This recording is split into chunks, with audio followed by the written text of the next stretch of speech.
본문은 드보라와 바락이 이끄는 이스라엘 군과 하솔의 왕 야빈의 군대 장관 시스라가 이끄는 철병거와의 전쟁 이야기를 담고 있습니다.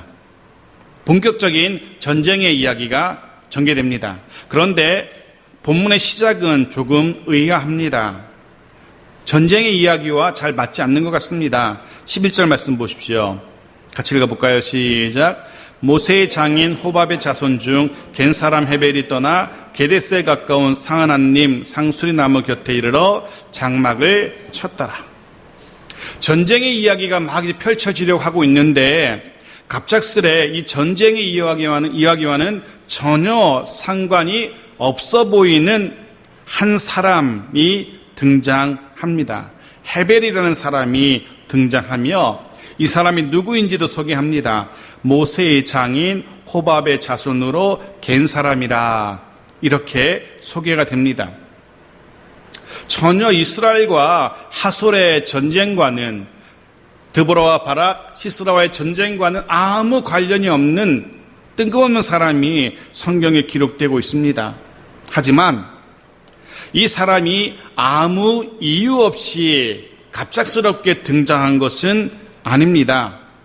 성경 66권 기록 중 아무 이유 없이 아무 의미 없이 기록된 구절은 단 한 구절도 없습니다.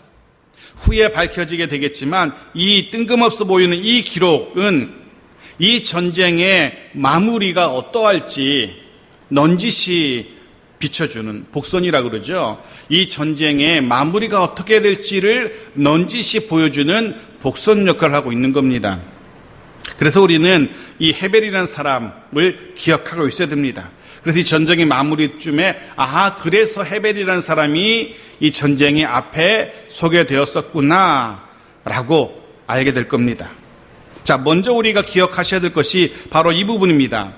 하나님께서 우리들 개인에게 각자에게 혹은 우리들 가정에게 주신 말씀 역시 혹은 우리를 향한 하나님의 인도하심 그건 역시 모두 다 이유가 있다는 사실을 꼭 기억하셔야 된다는 겁니다. 하나님의 인도하심에는 하나님의 약속에는 단 한 가지도 실수가 없기 때문에 그렇습니다. 단 한 가지도 우연이 없기 때문에 그렇습니다. 기억하십시오. 하나님의 말씀, 하나님의 인도하심에는 결코 뜬금없는 우연이 없다는 사실, 반드시 꼭 필요하기에 의미가 있기에 그렇습니다. 그래서 혹 지금 이 상황이 지금 내 앞에 닥친 이 일이 이해가 되지 않는다 할지라도 그것이 하나님의 인도하심이라면 기꺼이 신뢰하셔야만 하는 겁니다. 분명 어느 순간에는 그것이 다 이유가 있었음을, 의미가 있었음을 알게 될 겁니다. 미리 말씀드리자면 이 헤벨의 집안은 이스라엘과는 말씀드린 것처럼 본문에 나오는 것처럼 인척관계가 되죠. 모세의 장인 집안이니까 이스라엘과 가까운 집안입니다. 동시에 이 헤벨의 집안은 이스라엘의 적인 하솔, 야빈과도 가깝게 지내는 그런 특이한 사람이었던 겁니다. 이 사실을 기억해 두시면 헤벨의 이야기가 왜 이곳에 기록되었는지 다음 주에 발견하게 될 겁니다. 그리고 이제 본격적인 전쟁의 이야기가 전개됩니다. 12절입니다. 같이 읽죠. 시작. 아비노압의 아들 바락이 다볼산에 오른 것을 사람들이 시스라에게 알림해. 사실 이스라엘이 야빈을 대적하기 위해서 군사를 동원했다는 것은 엄청난 사건이었습니다. 상상도 못할 사건이었습니다. 자그마치 20년 동안을 짓밟혀 오던 이스라엘 민족입니다. 20년 동안을 버텨오던 민족입니다. 온갖 핍박을 견뎌오던 이스라엘이 갑작스레 아무 이유 없이 군사를 동원했다는 사실, 인근 모든 족속에게 일대 관심사가 되었을 겁니다. 모두가 다 이야기할 겁니다. 야, 이스라엘이 지렁이도 밟으면 꿈틀한다고 웬일인지 쟤들이 군사를 모으고 있어 라는 이야기들이 주변에 펴져나갑니다. 당연히 이 이야기가 야빈에게도 흘러 들어갔을 겁니다. 자, 야빈의 반응을 보십시오. 13절 같이 읽죠. 시작. 시스라가 모든 병거 곧 철병거 900대와 자기와 함께 있는 모든 백성을 하루셋 학고임에서부터 기슭강으로 모은지라. 잘 보시면 군대 장관 시스라를 불러서 모든 병거와 모든 군사를 소집합니다. 말 그대로 대대적인 전쟁을 준비하고 있는 겁니다. 그런데 냉철하게 생각해서 이렇게까지 할 필요가 없습니다. 이스라엘 군사가 몇 명이었다고요? 10,000명이었습니다. 10,000명이 뭐 많다면 많고 적다면 적겠지만 겨우 10,000명입니다, 사실은. 그것도 이 10,000명은요, 전쟁을 늘 연습했던 훈련했던 그런 군사들이 아닌 일반 백성들이었습니다. 평소에는 그냥 늘 목동으로 혹은 농사꾼으로 뭐 이렇게 지내던 일반 평민들이었다는 겁니다. 그저 남자. 그런데 오늘 이 13절에 등장하던 히스라가 모은 군대, 함께 있는 모든 백성이라는 이 단어는요, 그냥 백성을 말하는 게 아니라 용사를 말합니다. 단어가 달라요, 아예. 용사를 뜻하는 히브리어 암이라는 단어를 쓰고 있어요. 시스라가 모은 모든 백성은 군사들입니다. 늘 훈련을 거듭하고 있는 정예군사. 하지만 이전 10절에 사용되었던 이스라엘 백성들을 이야기할 때 그 백성들은 단지 남자란 뜻이에요. 여자와 비교되는 남자란 뜻에 불과합니다. 그래서 쉬운 성경이라는 성경은 아예 이것을 구분해서 번역을 해요. 10절에서는 백성으로 번역을 하고 있고요. 본문 13절은 아예 군대로 번역을 해요. 질적으로 완전히 다른 무리라는 겁니다. 성경은 지금 이스라엘의 10,000명과 시스라의 모든 군사들은 질적으로 완전히 다른 무리라는 사실을 우리에게 말하고 있는 겁니다. 정예 군사들과 오합지졸 이스라엘을 우리에게 보여주고 있는 겁니다. 아마도 이 10,000명이라는 숫자, 평소에 칼도 창도 한번 못 들어봤을 그 10,000명이라고 해봤자 정예군사, 잘 훈련되고 날렵한 정예군사들 한 1,000명만 있어도 너끈히 이겨낼 수 있을 겁니다. 정예군사들의 칼 몇 번만 휘두르면 수십 명은 금방 쓰러질 겁니다. 얼마든지 이스라엘 이길 수 있어요. 그런데 거기다가 철병거도 동원합니다. 이스라엘 10,000명이라면 철병간 10여 대 정도만 동원해도 얼마든지 이스라엘을 전멸시킬 수 있을 겁니다. 그런데 보십시오. 시스라가 어떻게 무장합니까? 철병거 900대를 다 동원합니다. 자신들이 무장시킬 수 있는 모든 군대를, 정예 군대를 다 동원하고 있어요. 고작 이스라엘 오합지졸 10,000명과 싸우려고. 무엇을 할 수 있습니까? 이스라엘이 다시는 고개를 들지 못하도록, 다시는 반항심조차 갖지 못하도록 완전히 철저하게 짓밟아 버리겠다라는 야빈의 시스라의 의지를 엿볼 수 있는 겁니다. 다시는 고개도 못 들도록 철저하게 짓밟아 버리겠다라는, 사실 객관적인 전력은 비교가 되지 않아요. 애초에 싸움이 되지 않는 그런 전쟁이었던 겁니다. 그런 전쟁에 맨 앞서서 싸워야 하는 지도자 바락의 입장을 여러분 한번 생각해 보십시오. 여러분이 바락이라면 눈앞에 보이는 철병거 900대, 시스라의 완전 무장한 정예 군대 바라보면서 여러분 마음은 어떻겠습니까? 말 그대로 그 마음이 물 녹듯이 녹아내렸을 겁니다. 절망 그 자체였을 겁니다.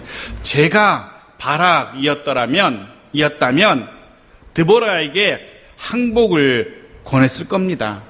지금이라도 항복하면 우리는 그래도 살아남을 수 있을지도 모릅니다. 20년 동안 그렇게 버텨왔는데 한 10년 더 버틴다고 무슨 차이가 있겠습니까? 여기서 포기하죠. 여기서 더 덤볐다가는 아예 우리 민족은 사라집니다 라고 권유하는 게 더 지혜로운 지휘자 입장 같습니다. 왜냐하면 결과가 너무나 뻔하니까. 새카맣게 모인 시스라의 군대를 보면서 바락은 너무나 놀랐을 겁니다. 아마 첫 번째는 적들의 그 규모와 그들의 위용에 놀랐을 겁니다. 짐작은 했겠죠. 자기들이 10,000명의 군사로 무장할 때 시스라가 어떻게 나올지 짐작은 했겠지만 막상 눈앞에 적들이 보이자 적들의 그 위험과 규모는 상상을 초월하는 것이었습니다. 상상을 초월하는 규모와 위용, 놀랄 수밖에 없죠. 또 한 가지 바락이 놀랄 수밖에 없었던 것, 정말 바락이 놀랄 수밖에 없었던 이유가 하나 더 있습니다. 분명 적들의 규모와 그 위용도 놀랍지만 더 놀라운 것은 여기 있습니다. 자, 7절, 앞서 봤던 7절 말씀 보십시오. 7절 같이 읽죠. 시작. 내가 야빈의 군대 장관 시스라와 그의 병거들과 그의 무리를 기송강으로 이끌어 내게 이르게 하고 그를 내 손에 넘겨주리라 하셨느니라. 이전에 전쟁 전에 드보라를 통하여 바락에게 주어졌던 하나님의 약속이었습니다. 그 약속이 뭐라고 되어 있습니까? 그들을 이끌어서 그들의 병거와 무리를 이끌어서 기송강으로 이끌어 오리라. 그리고 넘겨주리라. 이렇게 약속했었거든요. 그런데 신기하게도 드보라의 그 말 그대로 일이 되어가고 있는 겁니다. 무슨 쪽집게 도사처럼 드보라가 말한 대로 온 시스라의 군대가 기송강으로 모이고 있는 겁니다. 신기하게 짐작도 못했는데 그렇다면 말씀대로 기송강으로 저들이 모였다면 그렇다면 이거 봐라. 정말 드보라의 말대로 저들이 기송강으로 모여드네. 그렇다면 그 다음 약속도 그를 너의 손에 넘겨주리라 했던 그 약속도 그대로 될지도 모르겠네 라는 생각이 바락에게 자연스럽게 들겠죠. 앞에 게 맞아 떨어졌으니까 뒤에 거도 그대로 맞아 떨어질지 모른다라는 그런 일말의 희망을 갖게 됩니다. 이스라엘이 우리가 시스라의 군대와 싸워서 이길지도 모르겠네. 말씀대로 약속대로 될 수도 있겠구나는 생각이 당연히 들었겠죠. 그런데 그런 생각이 이렇게 막 들다가도 눈을 돌려서 시스라와 그의 철병거와 군대를 보니까 어떤 마음이 듭니까? 아니야. 어떻게 저 사람들이 여기 모인 건 우연일지도 모르겠지만 우리가 저 군대를 어떻게 이겨? 저 엄청난 군대와 저 철병을 우리가 어떻게 이길 수 있을까라는 또 다른 생각이 들겠죠. 기성강이 모인 것만 보면 말씀대로 이길 수도 있겠다라는 생각 들다가 막상 그 군대를 보게 되면 그 새카맣게 보인 그들의 군대를 보면 아닌 것 같기도 하고, 즉 아직까지 반신반의 하고 있는 바락입니다. 확실히 서지 않는 겁니다. 아무리 말씀대로 기성강에 모인 적들이지만 막상 그들을 눈앞에 보니까 앞이 캄캄한 겁니다. 막상 눈앞에 맞닥뜨리니까 하나님의 약속이 점점 희미해져 갔던 겁니다. 우리도 그런 경험하죠. 여러분도 그런 경험할 겁니다. 말씀을 듣거나 예배를 드릴 때는 마음속에 막 불타오르죠. 의욕이.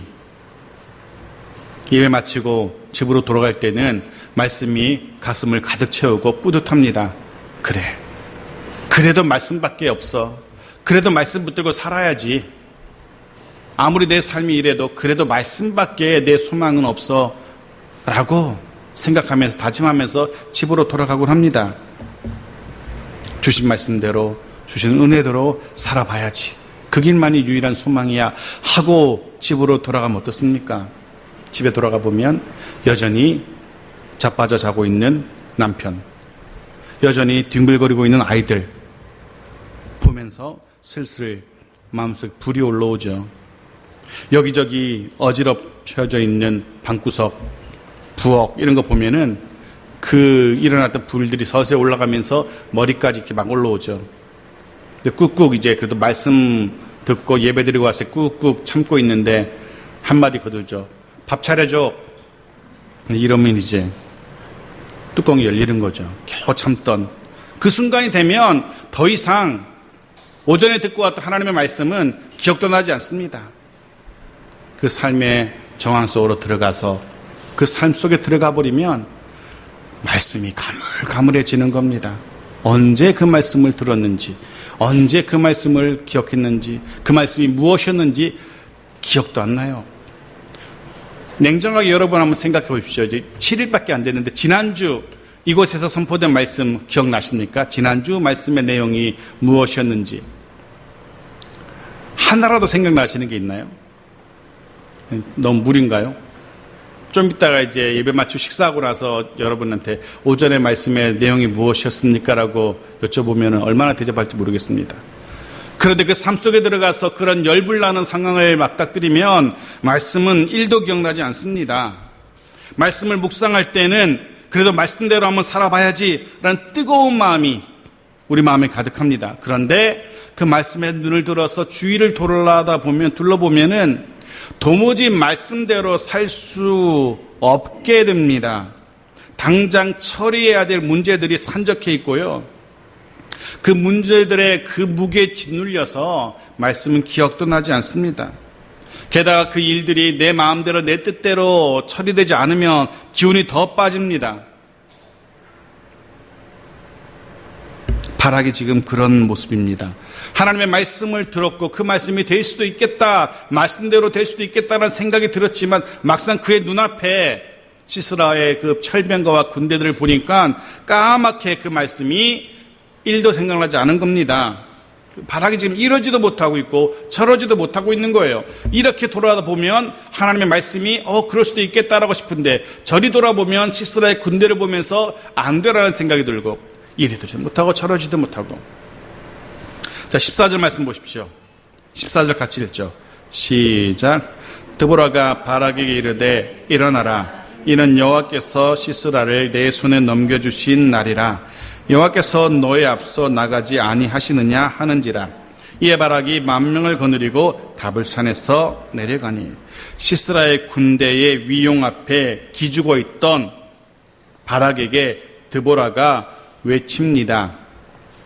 무려 900대의 철병거와 자신들과는 비교도 되지 않는 수많은 군대로 인해서 머뭇거리고 주저하고 있는, 아니 절반은 넋이 나가 있는 바락에게 드보라가 한마디 합니다. 뭐라고 말합니까? 일어나라. 아람어로 쿰, 우리가 알고 있는 달리다 쿰의 쿰입니다. 그 쿰. 일어나라 외칩니다. 뭐 하고 있는 거야? 일어나 라고 드보라가 바락에게 외칩니다. 이 음성이 저와 여러분에게도 들려지기를 소원합니다. 왜 일어나야 합니까? 그리고 왜 일어날 수 있습니까? 드보라가 설명합니다. 이는 일어나야 하는 이유는 그런 뜻이죠. 여호와께서 시스라를 넘겨주실 것이기 때문에 라고. 그리고 그 일을 위해서 여호와께서 어떻게 하신다고요? 앞서 나가실 것이기 때문입니다. 바락이 일어나야 되는 이유, 일어날 수 있는 이유는 바락의 싸움이 아니기 때문에 그렇습니다. 바락이 선두에 서는 게 아니라는 겁니다. 바락 앞서서 하나님이 서 계시기 때문에 바락 너는 일어나야 한다는 겁니다. 너는 내려가서 싸워야 된다는 겁니다. 드보라가 지금 그렇게 선언하고 있는 겁니다. 이 전쟁은 바락 당신이 싸우는 것이 아니라 당신 앞에 계시는 하나님이 싸우시는 전쟁이기에, 하나님이 앞장서시는 싸움이기에 당신이 일어나야 한다라고 외치는 겁니다. 우리도 기억해야 됩니다. 우리가 싸우는 싸움이 아닙니다. 우리가 싸워서도 안 됩니다. 우리가 싸우면은요 집니다. 백발백중 집니다. 이겨도 나도 피투성이가 되고요 상처뿐인 영광입니다. 하나님께서 싸우시도록 하나님을 내 앞서 세울 수 있는 앞장서시는 하나님을 기다려야 되는 겁니다. 하나님이 우리 앞에서 싸우시는 전쟁이라면 상대가 누구든지 그 상대 때문에 전의를 상실할 필요가 없습니다.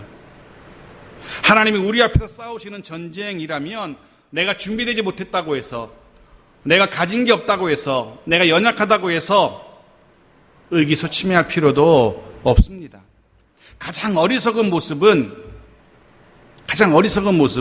상황 때문에, 상대 때문에, 혹은 자기 자신의 모자람 때문에 이런저런 이유로 지레 겁먹고 미리 포기해 버리는 것, 그것이 바로 가장 어리석은 모습입니다. 살아계시는, 그리고 우리와 함께 하시는, 우리를 위해 앞서 싸우시는 내 하나님, 나의 하나님을 믿지 않는 모습이기 때문에 그 모습은 어리석은 모습입니다. 사랑하는 성도 여러분, 주의 말씀으로 권면합니다. 절대 포기하지 마십시오.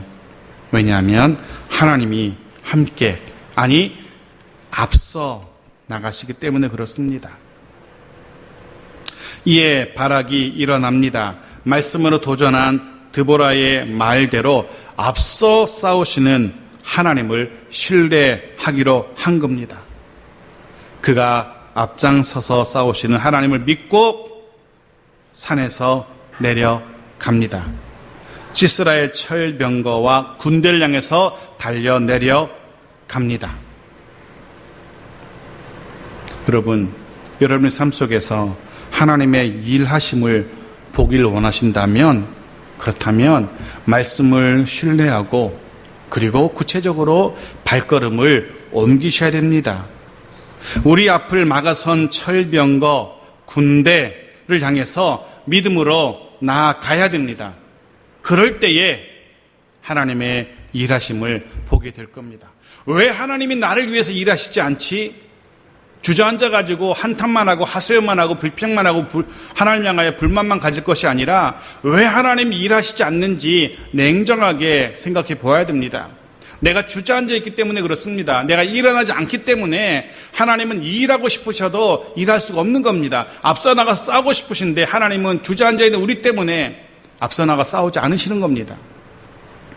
주저앉아가지고 하나님 왜 나를 위해 싸우지 않으시지? 왜 하나님이 왜 그러실까? 하나님이 살아계신 건 맞아? 하나님의 능력이 하나님은 맞긴 맞아? 라고 하나님을 향하여 불평하고 불만하고 할 것이 아니라 주저앉아 있는 나의 믿음 없음을 먼저 돌아봐야 됩니다. 바락이 그 믿음을 회복하고 하나님을 믿고 앞장서실 하나님을 따라서 앞으로 나아갈 때 드디어 하나님의 일하심을 보게 됩니다. 15절 같이 읽죠. 시작. 여호와께서 바락 앞에서 시스라와 그의 모든 병거와 그의 온 군대를 칼날로 혼란에 빠지게 하심에 시스라가 병거에서 내려 걸어서 도망한지라.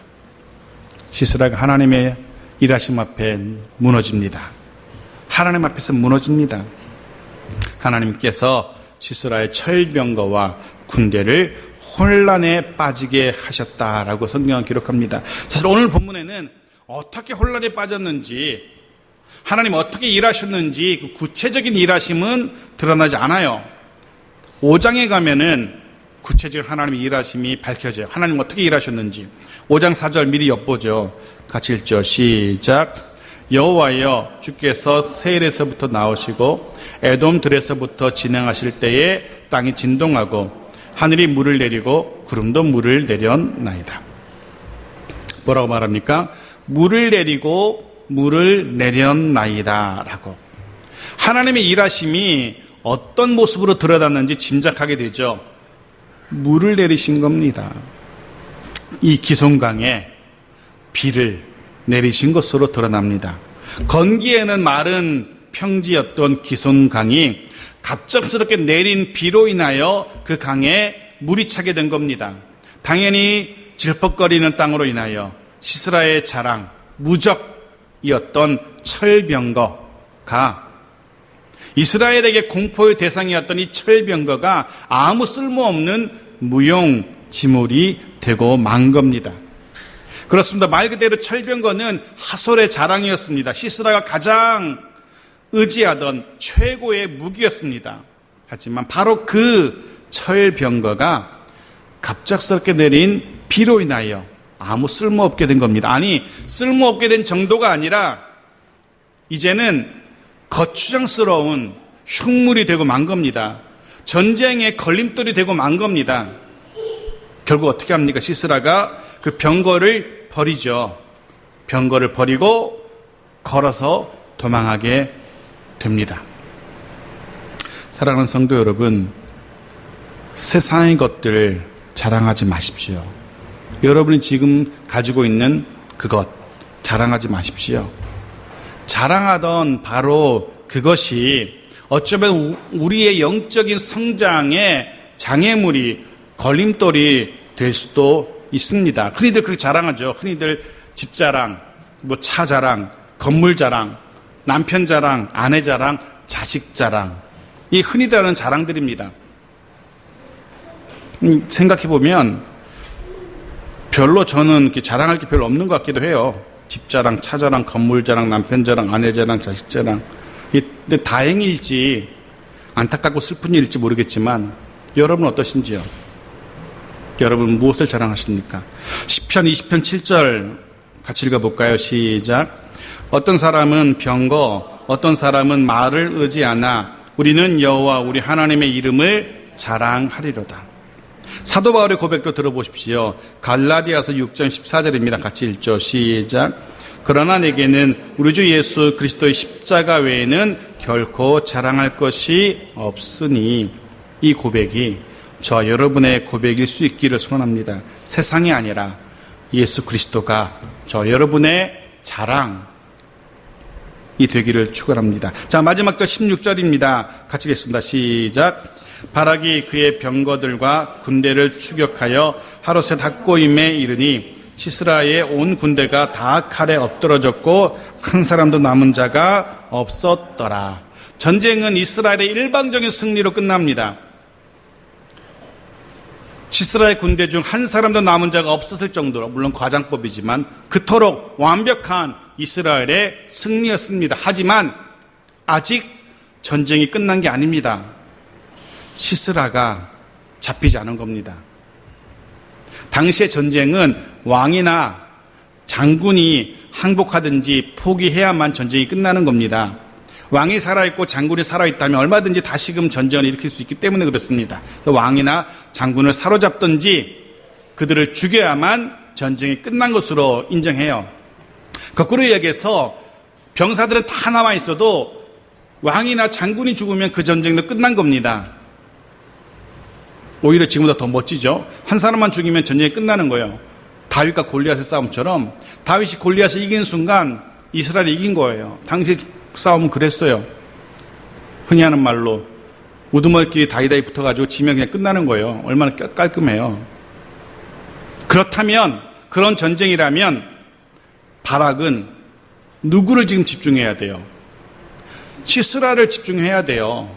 근데 바락은 병거, 군대를 따라잡습니다. 신났죠. 어쩌지도 못하는 그 철병거와 그들의 군대를 보면서 그들을 칼로 죽이며 그들을 쓰러뜨리는 것에 신났을 겁니다. 기대치도 상상치도 못했던 그 승리의 순간을 마음껏 누려보고 싶었을 겁니다. 하지만 바락은 그 병거와 군대를 추격할 것이 아니라 전쟁을 끝낼 수 있는 시스라를 잡아야 했어요. 근데 바락은 시스라가 아니라 병거를 추격하고요, 군대를 추격합니다. 왜냐하면 이전까지 바락을 사로잡았던, 바락의 마음과 신경을 사로잡았던 것들은 철병거와 수많은 군대였거든요. 그것에 주눅들고 있었거든요. 이제 그래서 그들을 막 추격하며 그들을 무너뜨리고 하고 있는 그 희열을 느끼고 있는 겁니다. 거기에 집중했었기 때문에. 하지만 기억하시는지요? 7절에서도 그리고 조금 전 14절에서도 하나님께서 승리를 약속하시면서 한결같이 하셨던 말씀이 있었어요. 기억나십니까? 하나님의 약속에 빠지지 않고 등장했던 표현은 시스라를, 그를 넘겨주시겠다는 말씀이었어요. 시스라를 넘겨주시겠다는 말씀.